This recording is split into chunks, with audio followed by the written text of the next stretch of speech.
mana yang boleh dan tidak boleh. Ketika seorang suami mempercayakan kepada istrinya untuk mendidik anak-anaknya, maka ketika istrinya itu membuat suatu aturan, ya, walaupun itu aturan tidak ada misalnya di dalam ayat Al-Quran, misalnya aturan tidur siang, aturan nggak boleh makan permen misalnya ya, itu kan nggak ada tuh di dalam Al-Quran. Tapi ketika seorang ibu memperlakukan aturan tersebut, maka suami ini harus mendukung apa yang disampaikan oleh istrinya. Kelihatannya kan sepele, kenapa sih nggak boleh cuman kasih permen aja gitu, biar anaknya itu diem gitu loh, nggak nangis. Tapi mungkin istri, seorang ibu punya alasan gitu, kenapa dia nggak mau memberikan permen kepada anaknya.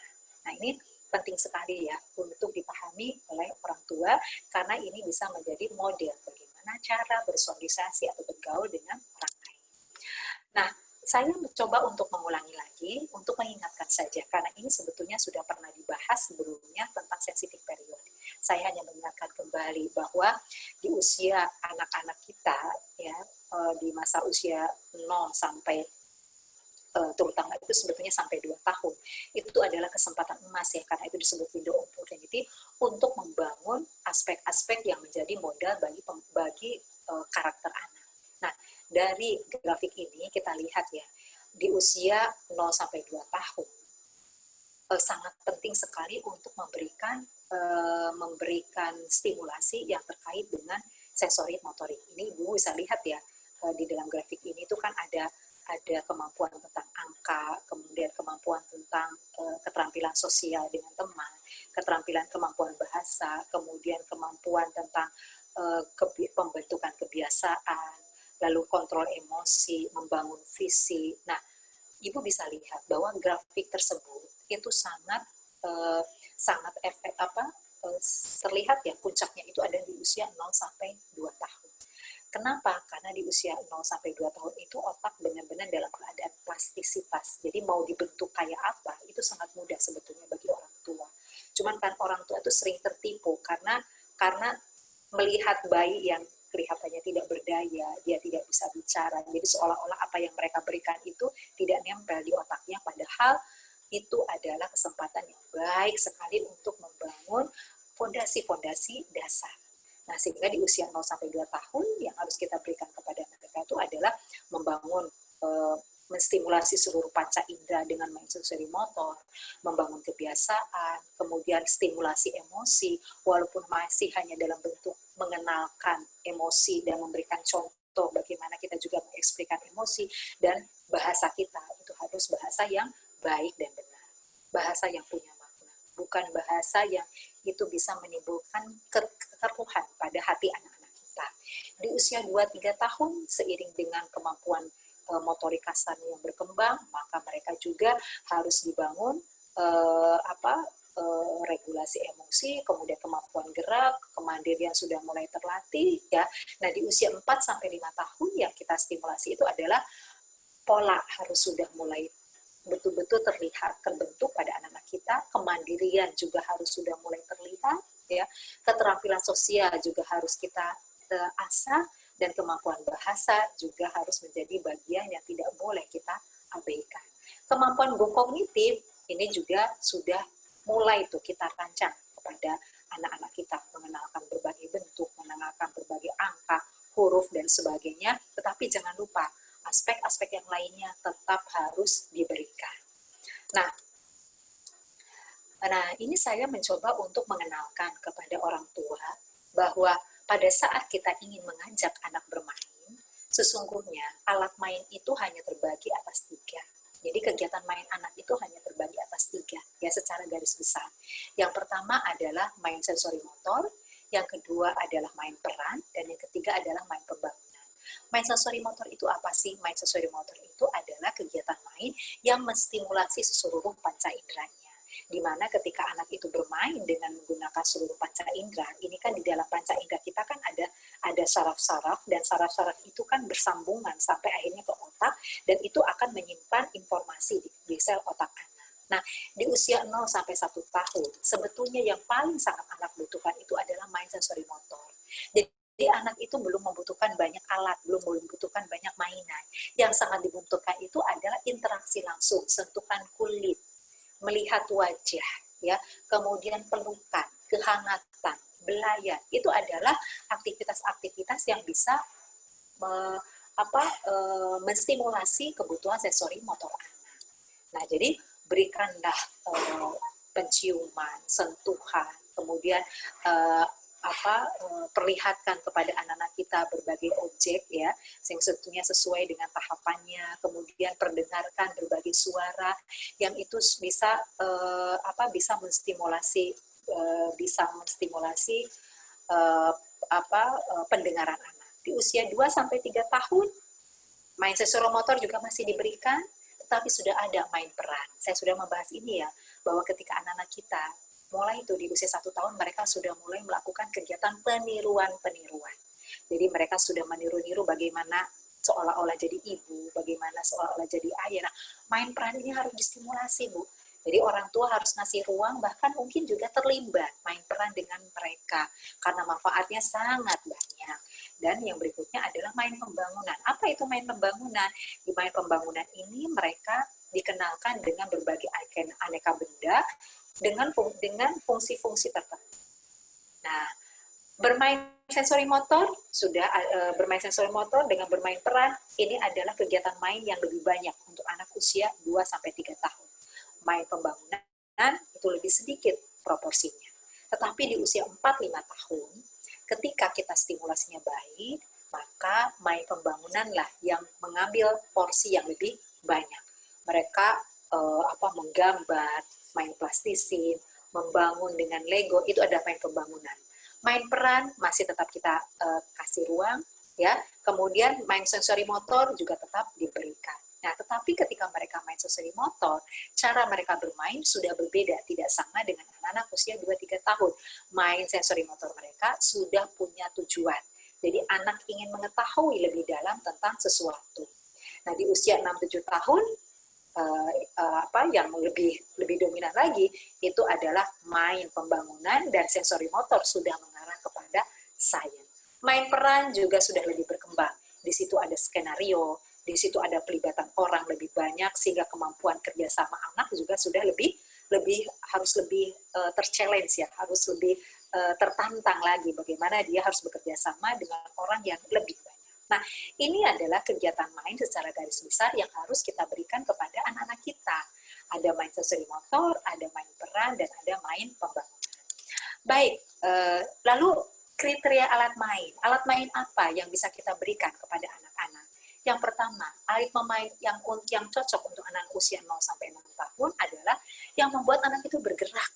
Karena dengan bergerak, anak semakin cerdas, ya. Dengan anak bergerak itu eksplorasi tubuhnya itu akan semakin lebih baik. Kemudian yang menumbuhkan rasa ingin tahu anak, membuat anak itu jadi penasaran tentang sesuatu, tapi sesuatu itu bermanfaat untuk main mereka. Kemudian anak terlihat, anak main bongkar pasang, mainan bongkar pasang itu sesuatu yang sangat menarik untuk mereka. Dan yang paling penting adalah ketika kita memberikan alat main, pastikan alat main itu mendorong perilaku dan berpikir yang positif. Jangan sampai kita memberikan alat main, tetapi alat main itu justru mendorong perilaku yang negatif. Nah, jadi seperti games, ya, games itu banyak ya macamnya. Ini hati-hati sekali karena tidak sedikit ada games yang misalnya itu untuk anak-anak, tapi di situ misalnya ada gambar-gambar, ada unsur kekerasan, dan sifatnya itu kan hanya satu arah ya. Kalau misalnya anak kita kemudian setelah main game itu menjadi anak yang mudah marah ya, kalau dilarang itu dia cenderung melawan, ini berarti ada sesuatu yang salah pada alat main yang kita berikan ya. Jadi berilah alat main yang sesuai dengan kriteria ini ya, terutama kita ingin mendorong perilaku anak sehingga lebih baik dan kemampuan berpikir mereka juga kemampuan berpikir yang lebih baik lagi. Baiklah, sampai di sini dulu. Mungkin ada pertanyaan, silakan dari Bu Ria. Ada yang mau ditanyakan? Silakan.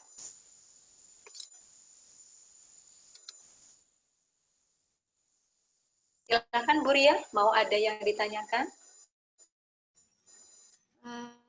Baik Bu. Untuk bagaimana Bu?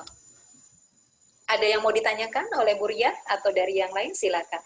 Mungkin sekiranya dari apa yang saya paparkan ada hal yang masih kurang dipahami.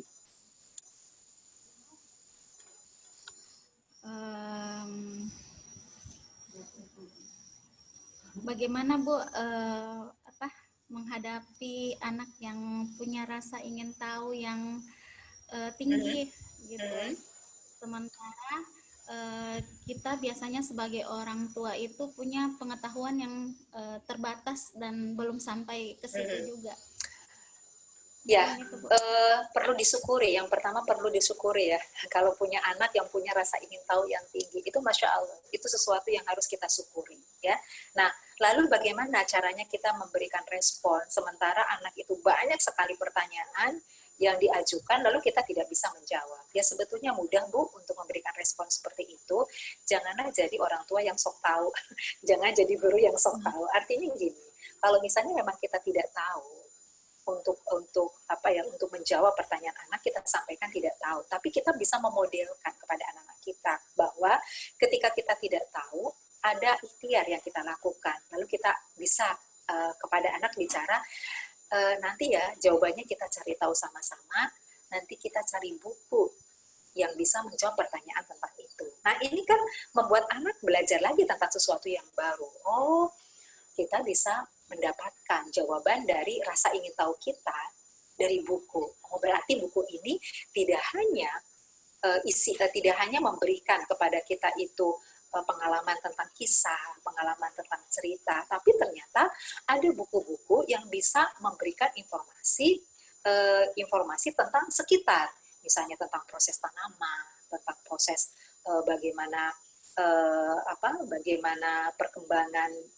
perkembangan berbagai macam makhluk hidup. Nah, ini kan membuat anak juga menjadi bertambah pengetahuan ya, dan ini akan mendorong anak itu. Oh iya, berarti aku juga bisa dong cari tahu dari buku tersebut. Nah, jadi nggak apa-apa kalau kita ternyata memang tidak tahu untuk menjawab pertanyaan anak, kita sampaikan kita tidak tahu, tapi tidak cukup sampai di situ. Tidak tahu lalu ya sudah, ya memang kita tidak tahu. Kan seharusnya mendorong kita juga, ini pertanyaan anak, kok saya nggak bisa jawab ya, berarti saya harus cari tahu. Nah, kita juga ajak anak-anak kita, yuk kita cari tahu dari bukunya. Ketika kita kemudian membawa bukunya, bisa jadi anaknya belum bisa membaca, lalu kita sampaikan informasi yang ada di buku tersebut. Nah, buat anak-anak usia 4 tahun yang umumnya mereka belum bisa membaca, mereka bisa memaknai bahwa ternyata manfaat untuk membaca itu tidak hanya mereka membaca satu kata, dua kata ya, tetapi ternyata dengan punya kemampuan membaca, mereka bisa menggali informasi, bisa mereka bertambah pengetahuannya. Nah, jadi begitu ya Bu Riah ya. Jika kita ternyata anak-anak itu bertanya dan kita tidak bisa menjawab pertanyaan tersebut. Jadi jawab saja bahwa kita tidak tahu, tapi kemudian kita lanjutkan lagi dengan aktivitas berikutnya. Jadi ini kan menjadi pembelajaran buat anak dan bisa menjadi motivasi buat mereka. Oh ya, aku harus segera bisa membaca sih, agar ketika aku mau tahu tentang apa saja, aku tidak tergantung kepada orang lain. Aku bisa membaca buku apa saja yang aku mau, aku bisa membaca buku apa saja yang aku perlukan. Nah, ini kan menjadi motivasi tersendiri untuk anak. Ada yang lain? Sebelum saya lanjutkan, tinggal sedikit lagi. Ini dari pengalaman saya pernah menemukan bertemu dengan anak itu usianya 5 tahun, tapi masih TKA. Waktu masuk di kelas saya itu ketika main meronceh, itu roncehan yang di tempat kotaknya itu Bu dikeluarkan, kemudian dia masuk ke dalamnya. Setelah itu dia main perahu-perahu. Itu berlangsung selama 3 kali masuk di kelas saya, jadi hampir lebih 1 bulan seperti itu. Dari akhirnya pada awal meronce itu prosesnya memang lama Bu ininya. Itu saya berpikir, ini anak kenapa seperti ini, usianya sudah 5 tahun, tapi cara bermainnya masih seperti main antara benda dengan tubuhnya itu loh, belum bisa masih sensori motor. Masih seperti itu Bu. Kemudian di saat main kerang, itu kerang diobok-obok, dia dengar bunyinya ketawa, masih seperti itu Bu. Jadi Padahal anak ini dari segi matematika, Masya Allah pintar sekali, sampai 100-an. Iya, iya. Di logika pintar. Itu kelihatan juga ketika menggambar, Bu. Motorik halusnya masih pegang dengan 5 jari, masih belum kuat. Kemudian mental image-nya juga belum ini ketika menggambar. Jadi dalam hal kognitif, matematika, terutama matematika, memang anaknya sangat cerdas. Nah, ini bagaimana, Bu, menyeimbangkan tahap bermain sensori motoriknya dengan kemampuan logikanya, Bu. Bukan logikanya sih, kemampuan berpikir dalam hal matematika itu, Bu. Kelihatannya sudah berkembang ya. Sudah berkembang, tapi ternyata ketika main. Baik, Bu Emi. Baik, saya sudah tangkap yang dimaksud oleh Bu Emi. Jadi tadi saya sudah sampaikan ya bahwa perkembangan anak kita tuh, halo ya Bu Emi, tadi pertanyaan dari Bu Emi ya tentang anak-anak yang kelihatannya aspek perkembangannya tidak seimbang. Jadi dalam segi kognitif dia dia terlihat sangat maju ya, dia perkembangan yang lain kelihatannya masih perlu distimulasi. Nah, kalau dari apa yang Bu Emi sampaikan, saya melihatnya bahwa bisa jadi anak yang seperti itu stimulasi sensori motoriknya tidak terbangun dengan baik. Ya, jadi kalau ada anak yang di usia 0 sampai 3 tahun stimulasi sensori motornya kurang. Jadi stimulasi sensori motor itu keinginan anak untuk berinteraksi, untuk tahu berbagai macam benda itu tidak minim, maka nanti akan muncul di usia selanjutnya. Jadi ketika di usia 4 tahun itu tadi saya sudah sampaikan ya, ketika di usia 4 tahun, 5 tahun, 6 tahun, sebetulnya anak-anak itu sudah tidak lagi bermain sensori motor dalam bentuk eksplorasi benda gitu. Jadi misalnya ketika melihat air langsung nyebur air, itu udah nggak lagi dilakukan seperti itu. Mereka sudah tahu kapan mereka berbasah-basahan dan kapan mereka menggunakan aktivitas air itu berinteraksi dengan air dan menggunakan itu untuk aktivitas dengan tujuan yang lain. Nah, di usia 4 tahun, 5 tahun, 6 tahun, seharusnya anak sudah tidak lagi bermain stimulasi sensori motor yang sampai menggunakan tubuhnya. Nah, bisa jadi anak yang tadi Bu Emi sampaikan, stimulasi sensori motornya tidak optimal, sehingga ketika dia melihat ronce-ronce, dia ingin merasakan bagaimana ronce-ronce itu ketika bersentuhan, ketika disentuhkan ke kulitnya. Dia juga kurang tuh stimulasi main perannya. Jadi meroncenya dikeluarkan, lalu dia main peran di situ. Nah, kita lihat ya bahwa ketika ada stimulasi yang tidak diberikan di usia sebelumnya, maka yang bolong-bolong tadi itu akan muncul di usia setelahnya. Nah, jadi anak itu jadi suka main peran, padahal pada saat itu seharusnya dia gunakan untuk meronce. Dan apa yang dilakukan oleh Bu Emi itu kan terus saja memberikan pijakan sampai akhirnya anak itu tahu bahwa roncean ini fungsinya adalah untuk mengenal pola, kemudian untuk mengenal aneka bentuk, mengenal aneka warna. Tetapi kan perlu waktu tuh bagi Bu Emi untuk memahamkan anak. Nah, tetapi memang tidak ada kata lain ketika kita melihat anak-anak kita yang stimulasinya masih sensori motor, lalu anak-anak itu memainkannya, jika kita melarangnya, yang terjadi adalah anak itu pasti akan mungkin dia akan melawan, karena itu yang menjadi kebutuhan dia. Nah, tetapi ketika kita melihat itu, kita tidak diamkan. Jadi kita tetap berikan pijakan, kita tetap berikan pengertian, sampai akhirnya tuh anak itu, oke, aku sudah cukup bermain dengan sensori motor, sekarang aku mau menaikkan tahapan main saya. Jadi yang asalnya roncean itu untuk disentuh-sentuhkan ke tubuhnya, oke, sekarang aku belajar meronce dengan mengenal pola. Asalnya kan tidak ada polanya ya, setelah itu berkembang sampai mengenal pola dengan pola-pola yang lebih rumit. Nah, jadi yang kita lakukan apa? Yang kita lakukan itu adalah kita kasih kesempatan kepada anak tersebut untuk bereksplorasi. Jannah, Jannah, hadza ma tamanna, fad-dunya tabla, ma fiha yafna. Jannah